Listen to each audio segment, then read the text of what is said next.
just like to go a little further. We were discussing the tzos. We're speaking about kinyan agav. So he had a question. Do we apply the principle of agav where the land and the movable is hefker? That's the question that Ketzos poses over here. So Ketzos' position is yes, because why not? But initially he brought a proof to it. Because Gemara says that a person is able to acquire nichsi ager if a convert dies childless without children that he had after he became a Jew. So when one acquires the property, he acquires the movables which are on the property. So we're talking about it's hefker. So how do you acquire the movables? Evidently it's kinyan agav. So you see, when one does the act of acquisition of the property, he acquires the movables. Otherwise, how else? So it's nichsi hefker, it's ownerless. So he concluded, he says, no, it's not a proof. Why is it a proof? Because maybe it's kinyan chotzer. He acquires the house, and then subsequently he acquires what's contained within it. Because what was the proof? Maybe it was speaking about nichsi ger, no movables. He says, what about bayis? It says that if you go and you make a chazokah in the house of the ger who dies, you acquire the property in the house. So he says, according to the Rishonim who hold that tolish v'achar chibro, that if something is detached and then you attach it, it has the status of movables. So when he makes the chazokah in the property, how does he acquire the house? The house is considered movables. So evidently it's clear that you see chazokah works even on something, regarding agav, even something which is hefker. So he says no proof. Maybe it's because it's kinyan chotzer. It's not kinyan agav, it's kinyan chotzer. When he acquires the property, it's not simultaneous, but rather it's sequential. First he acquires the property, and the house is acquired as a result of the property. That's how we dismiss the proof. It's not a proof. So we said that, but according to the Shach that we had mentioned, the Shach says that for kinyan chotzer to acquire, the object has to come into the domain after you acquire the domain. But if the object was contained within the domain prior, then one cannot acquire kinyan chotzer. So if that's the case, if you have a house, a ger dies, and he leaves over a house with property. So if that's the case, the house was contained on the property before. So here he acquires the land, does the chazokah in the land. How does he acquire the house? They're here simultaneously. So evidently the only way he can is only kinyan agav, according to the Shach. According to the Shach, it would be a proof, because it cannot be kinyan chotzer. Okay? But he himself says kinyan chotzer. But he brings another interesting. Now, we spoke about a thief. A person does an act of stealing. What happens? And then afterwards, after he steals the object, lightning strikes the object and the object is destroyed. Does he have liability? So Gemara says he has liability.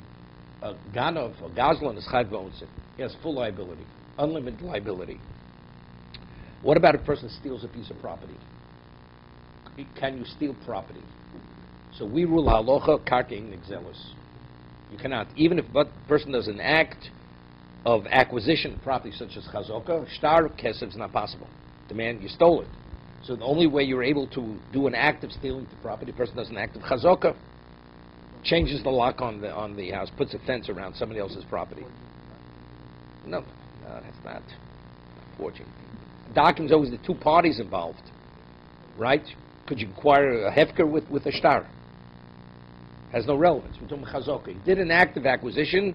He demonstrated ownership on the property. Okay. So if you're of the opinion karka ain't an exelis, you can't steal property because property is it's in its location. Okay, it's fixed in its location, so there's no liability regardless. You may be a damager. You damage the property, or if you benefited, you have to reimburse the owner of the property. But in terms of stealing, let's say after you do the act of chazokah, the property should be inundated, or the house should burn down. You have no liability.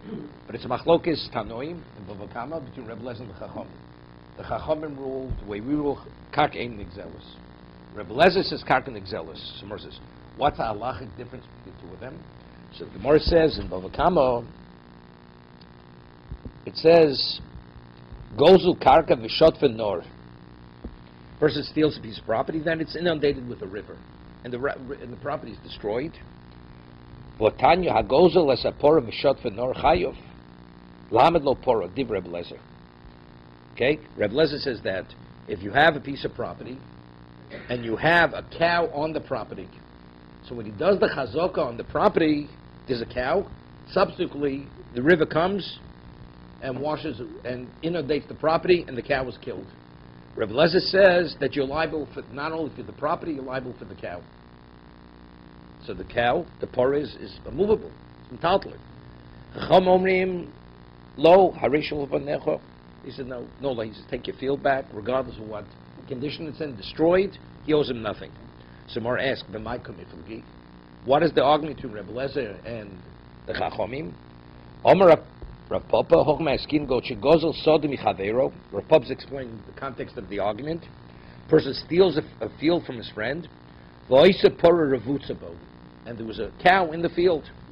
V'shot Fenor Reb Lezer L'Tamei Rabbono L'Tamei. Reb Lezer is consistent with his understanding, and the Chacham with theirs. Kosef Rashi Sham. Pora Revutza. What's the case where the cow was in the field? The Gazlan Lo Moshcho. Vahavi Kikarkos. He says the Gazlan didn't do a separate act of acquisition on the cow. The cow was in the field, and when he stole the field, the cow was in the field. Those are Rashi's words. And he says, Vahavi Kikarkos. Therefore, the cow has the same status as the karka.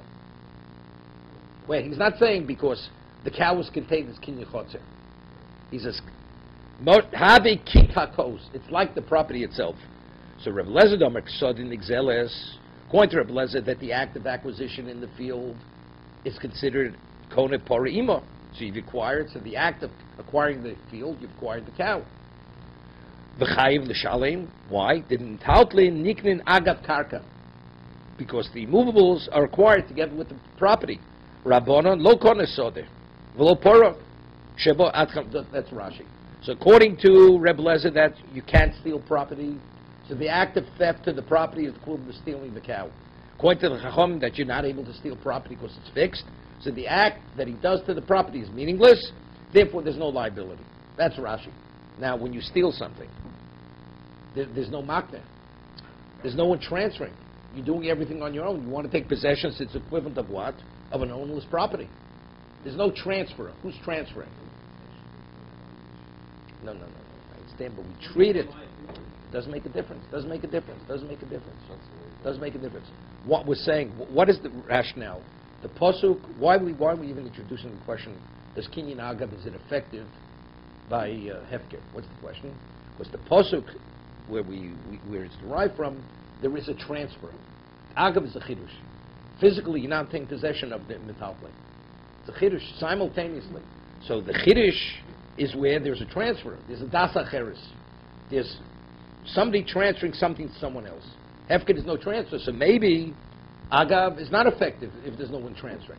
Over there's no transfer, and yet we see that the thief, independent of the owner, is able to do the act of acquisition. 1 second. Regarding a thief, there's no one transferring into his domain.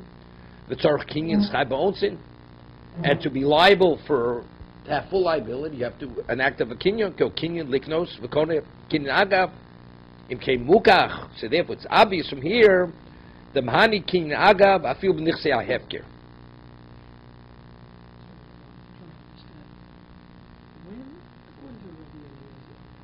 Eliezer.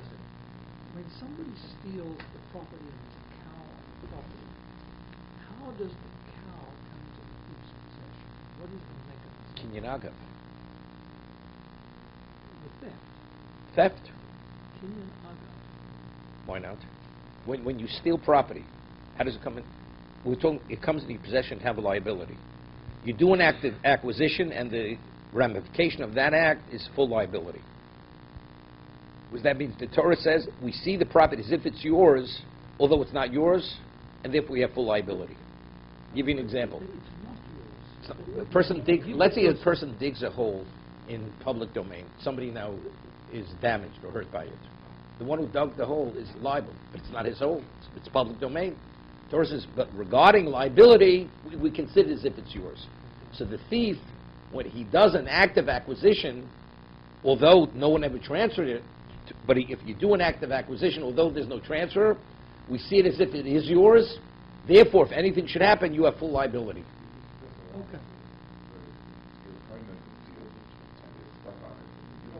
Doesn't make a difference. Yeah, because since it's seen as one, person says, I'm stealing the field, but not the trees. There's no such thing. The trees are part of the field. Only stealing. Only stealing. No, but it's not and. It's simultaneous. The chazaka of the field in the property, since we see the movable as if it's, we use the term subsumed by the field, we see it as one entity. So the act of chazaka in the field is the chazaka in the animal, because we don't see the animal as a movable. We see the animal as fixed property. No. According to everybody, they're arguing. If you'd have a transfer, let's say I'd be selling my field to you, and I have a herd on the field, a flock on the field, right? And I sell it to you with kinyaga, both the property, and you do an act of chazaka. You acquire the flock.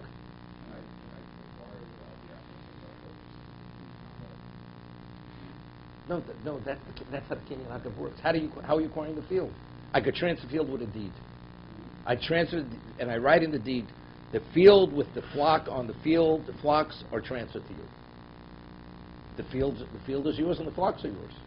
But you can't transfer the flocks with a star. They're movables. But if you do it with kinyaga, since they're on the property, or even elsewhere, you're able to transfer them. That's the concept of kinyaga. One act of transfer transfers both. That's the concept of agav. To transfer the flocks independent of the property, it's not effective. There you have to take physical possession of the flock. When, according to Rabbi Eliezer, when somebody steals property, it's not that he owns it, but we're giving him the liability as if he owned it. Correct. That's always by every thief. Right. That I understand. So there's no ownership here. But how do you have liability? What's called stealing? You have to do an act of acquisition. You have to do an act of acquisition. I have to remove it from your domain. I'll give you an example. Let's say I put something is in Rishus HaRabim, and it's off to the side, and I move it into the center. And now it's destroyed. The one who moved it to the center of the road, that's called grumma. If he picks it up and puts it in the center of the road, then he's a thief. Because you've done an act of acquisition. The moment you do an act of acquisition, you lift it, you did it without permission, you become a thief, you have full liability. So now, if whatever should happen to it, you have full liability. But if I, let's say, move it to the center of the road without lifting it up, I kick it to the middle of the road, it's nothing. It's nothing. That's grumma. The court cannot convict you on that. Bidei Shamayim, that's something else. Causality, you have liability in God's eyes. So you have to compensate the person. But the court cannot, in any way, there's no restitution in that situation. He never, even when he picked it up, when he picks it up, he doesn't have ownership, but we accord him ownership. For liability. For liability. Correct. As if he were Correct. So now we have a problem. now you have a cow on the field. So Wait. Now we have a piece of fixed property. We have an argument based on psukim. It's based on psukim. Fixed property, do we treat it as a movable regarding theft? To give the thief liability. The Chacham say no. Rebbe Lezer says yes. So now, the act of acquisition to give you full liability. You have to do an act of acquisition as if you're acquiring it. See, he does the act of acquisition to the property. Contained within the property is a cow. He does a chazaka. Takes possession. Right? And now there's a cow. So based on the principle of chazaka, the act of acquisition of the property, it's as if he did that same act on the cow. Because we see the cow subsumed by the property. Let's say you have a shed on the property. And he does an act of acquisition on the property, and now lightning strikes the shed and destroys the shed. The thief has liability on the shed. Because the shed, we see, is part of the property. Correct? Now we have a cow which is not similar to the shed, because it's not fixed on the property. It's immovable. But based on the principle of chazaka, On Agav, we see the cow as part of the property. It's contained within the property. And he has in mind to steal the property by putting a fence around it, illegally. Changing the lock on the door, illegally. He has in mind to steal. Does he steal the context of the house? The contents in the house. The house now burns down. Does he have liability on the contents? The answer is yes. Because the act of chazokah, to steal the house, simultaneously he acquired, for liability's sake, all the contents of the house. So I just want to mention, so I understand the end result here.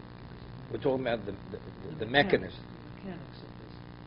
We've said that if you want to purchase the contents of the field and the field, there's a separate something you have to do to acquire the contents. Normally? No. No, that's Kinyan Agav. Agav. But you have to that's We're a specifying. That's a mechanism. Agav is a mechanism. That's the mechanism. No, because that's intent. If I say, the understanding is I'm transferring the property. If normally when you sell a house, it doesn't include contents. Let's say that's the normal understanding. So unless I write in the deed, in the transfer document, I'm selling the house with its contents, what is the understanding of the deed? The house without its contents. Correct? But if I write house with contents, it's not chotzer. It's not I acquired the house, then subsequently I acquire the contents because the domain is mine. Rather, the deed transfers the house and its contents simultaneously. The point is, if you're silent about the contents, there's a question. Because there it depends on intent.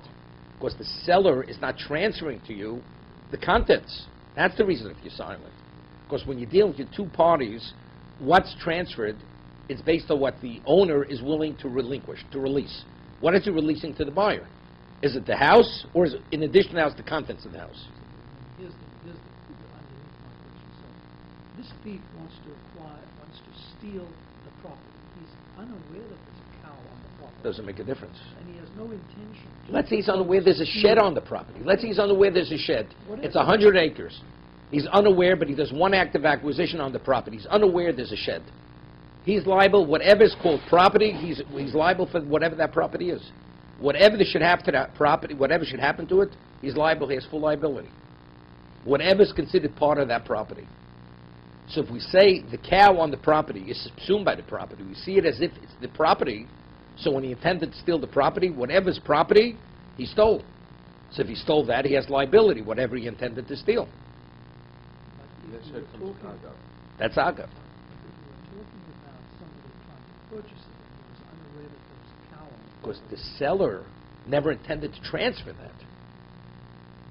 A thief is, what do I intend to steal? Property. Right? Whatever is called property, whatever is considered property, you've stolen. So there's no transfer. We're talking about, I want to steal property. Torah says, whatever's considered part of this property, you have full liability. So if there's a cow on it, there's a flock on it, you have full liability. Because being on the property is considered the property, so you intended to steal the property. Therefore, you have liability for the property. I understand that, but I'm still not hearing the answer. I can understand giving the thief full liability of everything that's under his jurisdiction. Not jurisdiction. Not jurisdiction. Not jurisdiction. Has nothing jurisdiction. Nothing jurisdiction. Let's say a person intended to steal a field which is 50 acres. It turned to be was 100 acres. He miscalculated. But the field itself is a 100-acre field. And he did an acquisition 100, although his intent was only 50 acres. He's liable for the full 100 acres, according to Rebbe Lezer.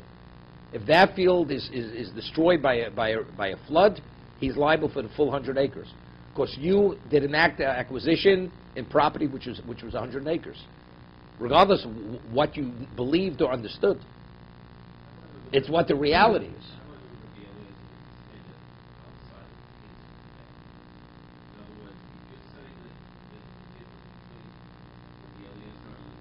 It's only by theft. It's only by theft. The Chacham would agree elsewhere. The Chacham would agree with Rebbe Lezer. Because there it's not stealing, that's transferring. If there's another party, even the Chacham would agree. That's Kinyan Agav. It's even more so. Even if the movables are not on the property, they're elsewhere, you're able to transfer it. Right? That was his intention. There's a transfer there. Right? It's a one-sided acquisition over here. So that's what Exos is equating this to the case of Hefker. We see over the Kinyan Agav is effective, right? Although there's no transfer. So Hefker, although there's no transfer, there's only the acquirer. You see, that's sufficient. That's what the proof that Exos wants to bring.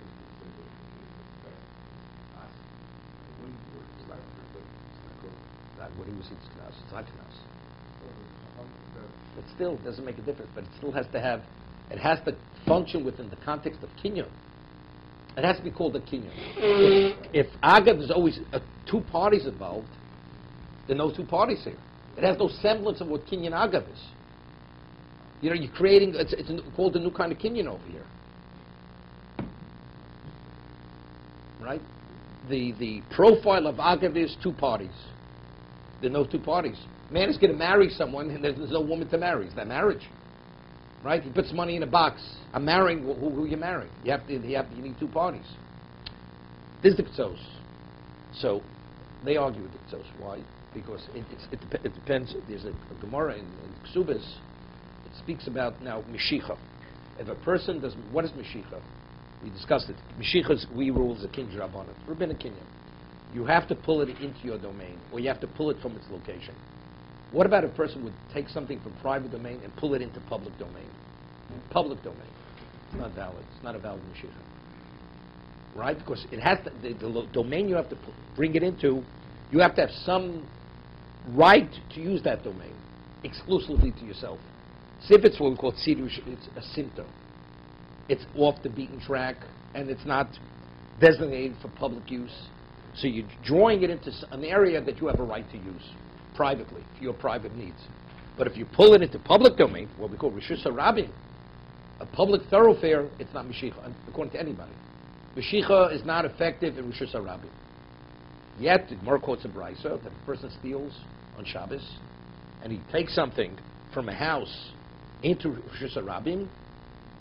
The reason why, it says, if he picks the purse up in the house and walks into Rishus HaRabim, so when does he become the thief?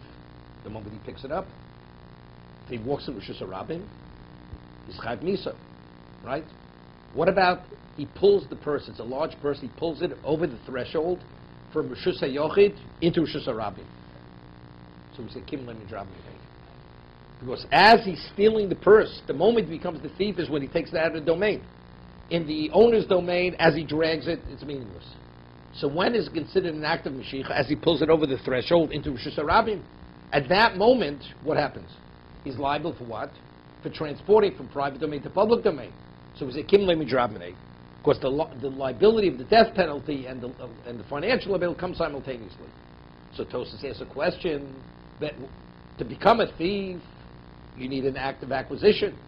Taking something Rishus HaRabim is not Mashiach. It shouldn't even be considered Mashiach. Right? It's not, you have to take it into your location that you have a right to use for yourself. Rishus HaRabim is not your location. So what do we need Kim Ramli to absolve him? Of the financial liability, he never did an act of Mashiach. That's Tosas' question in Ksubas. Tosas answers that to become a thief, you don't need the conventional Mashiach. As long as that is a semblance of Mashiach, that's sufficient to have the liability of a thief. That's Tosas' answer. So as long as it mimics, it has a semblance of the king, that's sufficient. So that's what they say on the Ketzos. You want to cite a proof from stealing. Because normally it's a two-sided event. There's a transfer and a receiver. But it was speaking about theft. As long as it has a semblance of the kinyan, that's sufficient. So therefore, there's no proof from there. Because there we're speaking within the context of liability as a thief. So though as within the context of transfer, it's not sufficient, but as long as it has a semblance and it mimics that, and has a resemblance, that's sufficient. Therefore, that would not be a proof. That's why they argue with the Ketzos. No, that himself he rejects it because it's kinyachotza there. How do you acquire the house? You acquire the house with kinyan chotzer, right? Because you have the property, so it would only be approved according to the shach, because the house was contained in the domain before he acquired the property. Consider houses as movables? Is that what we're saying? No. We quoted two separate Gemaras. We quoted a Gemara in Bava Basra. The Gemara in Bava Basra says that if you acquire the house, you acquire the property of the house of a ger who dies without heirs, you acquire the house and the property. So the question is, what's the acquisition? It's agav. See, there are opinions that say that something that's immovable, even if you attach it to the ground, it retains the status of immovable. So how do you acquire the house of the ger? A ger, it's ownerless. So evidently from the EC, kinyagav is effective even within the context of hefker. You acquire the property, and simultaneously you acquire the house with chazokah. So the Ketsos himself says there's no proof. It's kinyan chotzer. You acquire the property, now the domain's yours, and the reason why you're acquiring the house, because the house is contained within your domain. That's how we rejected the proof. Why it's not a proof. Okay, so he went on to another proof, the Gemara in Bava Kama, the Rebbe Lezer. So even that they take issue with. Because that's, to have liability, you don't have to have the conventional kinyan. As long as that has a semblance of that, that's enough to give you liability. So it would not be a proof from there. So how does he consider fixed structures? No. It's a machlokes rishonim. That's a machlokes rishonim. We spoke regarding Avodah Zarah. If you bow to a house, does the house become an Adash Shabbat? No, it does. The Gemara says it does. A mountain. No, but a house, yes. Because we say Tola Shvach Achib, something which is initially was immovable, and you attach it. Regarding idolatry, it's considered immovable. It has to be naturally part of the earth, part of the ground, part of the earth. If it's not originally time of creation part of the earth, that's not considered fixed. That's for idolatry. So some Rishonim take it regarding kinyan agav, that a house is considered immovable. So if that's the case, he wanted to cite the case of Sadi who acquired the house of a ger. It's ownerless. And it says when he acquires the property, he acquires the house. So if it's immovable, so it must be kinyan agav. So Ketsos says no, it's kinyan chotzer. Because the house is contained within the domain, therefore you acquire the house as a result of being within the domain. So do we understand that the houses, the fixed structures on the property, are movables or not movables? According to these Rishonim, they are movables. They are movables. And the method of acquisition is either chotzer or agav. Or agav. That's the only one of two ways. Correct. So you have a proof, right?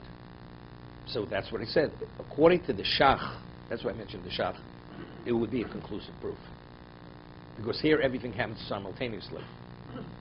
But if you don't follow the position of the shach, it's no proof. And that's the Ketsos clearly doesn't hold of the shach. Because the shach, the Ketsos is saying that the manner of acquisition is chotzer. Although the house already was contained on the property before he did the act of, it became his domain. So let me ask you the question then on the incident of Chizkiah. So he used the word fortified cities. He transferred fortified cities. That was the word he used. Yeah. Okay. So fortified to me implies the buildings on the cities. Because otherwise he could have just said cities. Father gave him gifts together with the fortified cities. Okay. So why did he have used the word fortified? Wouldn't that suggest... Not Chizkiah. It was Yoshaphat. Chizkiah is the Tana saying. Yeah, Chizkiah. Chizkiah is Tana. The father gave him gifts with fortified cities, within fortified cities. With fortified cities. Right. With. So what does fortified do for us? They happen to be fortified. No, he said that. Because those are the buildings. No. Those are the No. The city is enclosed with a wall. That's a fortified city. Whatever's contained within that walled city. A fortified city is a walled city. A city that has a wall around it. So whatever is contained within that wall, he gave it to them as a gift. It's a fortified city. So it could either be movables or it could even be the structures, according to these Rishonim.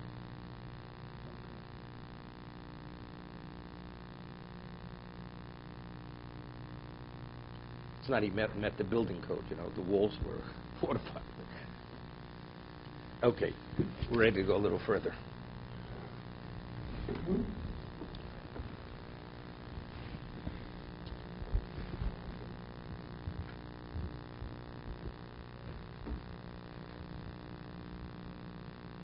Omar Rava, rolling Chav Zayin and Aleph, 2, 4, 6.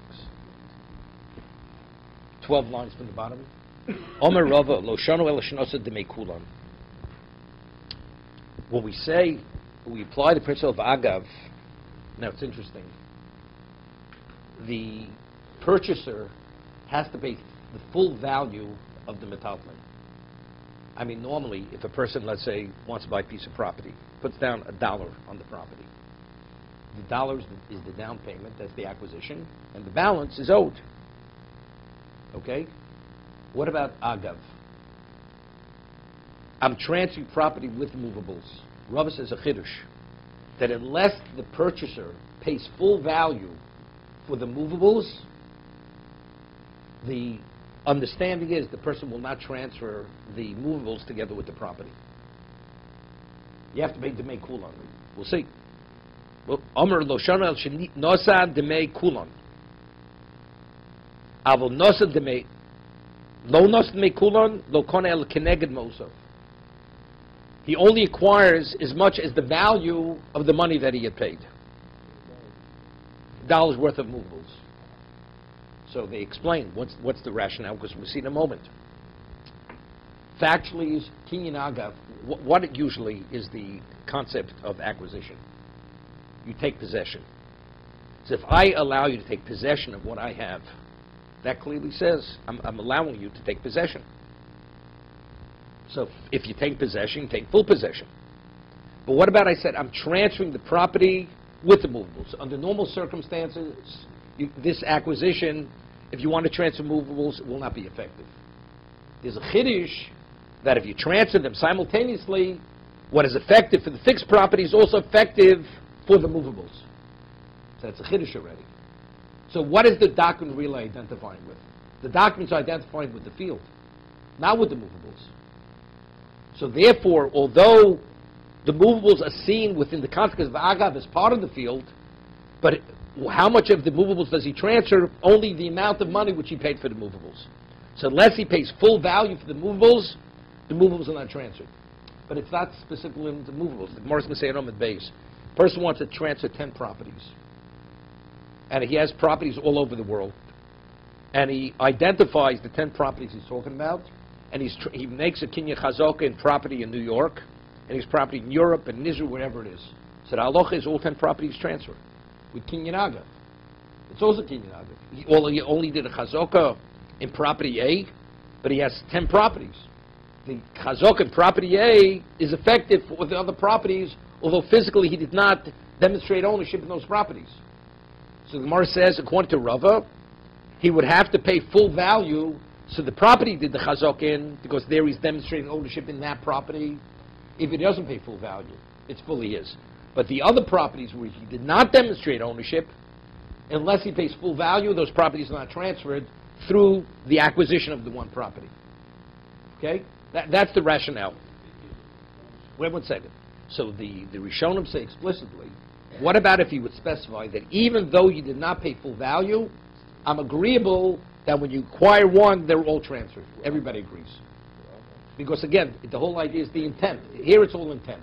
If you do the act of acquisition in the property that is here, so there we say the unspoken intent is, since you demonstrate ownership in my property, it's fully yours, although you didn't pay full value, and the balance is a debt. But the properties that you did not demonstrate ownership in, although we agreed that this will affect that, that's only if you pay me full value, unless I specify otherwise. Specify otherwise, good. Kinyan agav, the act of acquisition of one affects whatever else, wherever it may be, the other properties. Okay?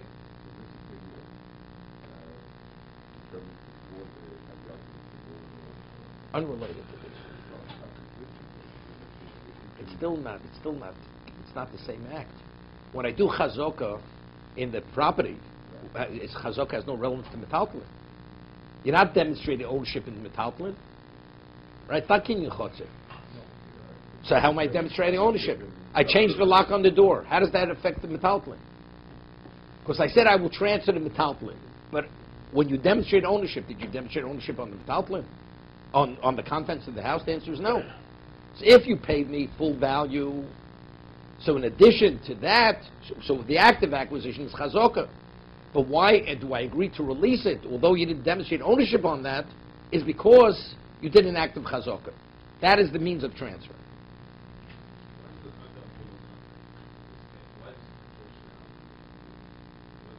Because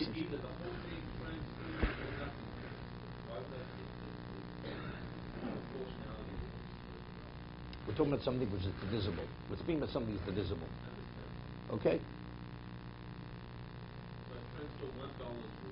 I was going to ask a different question. Seeing this has to do with brayer.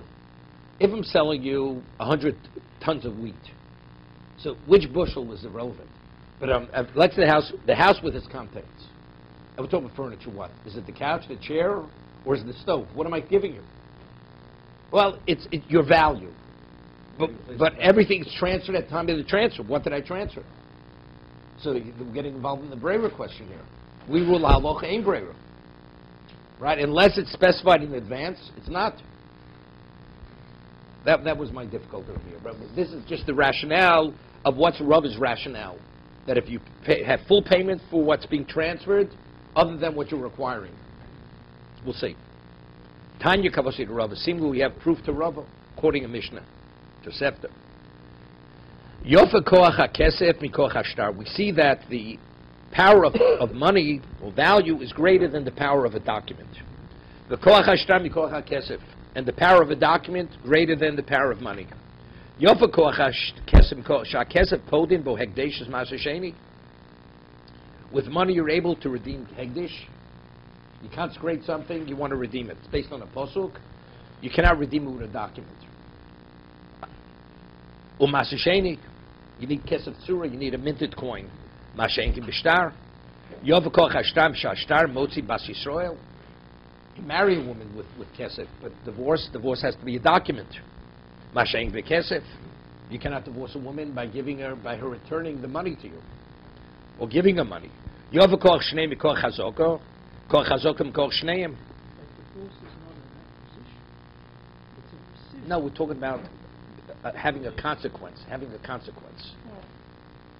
to affect something. It is. First it says Isha Kunis Atzma. The woman regains her own independence through the document. Right? The woman does. She's Konis, she acquires herself. Meaning the rights, or to what degree she was bound to the husband, that's all severed, that's terminated. How does that come about? So she regains full independence as a result of the document.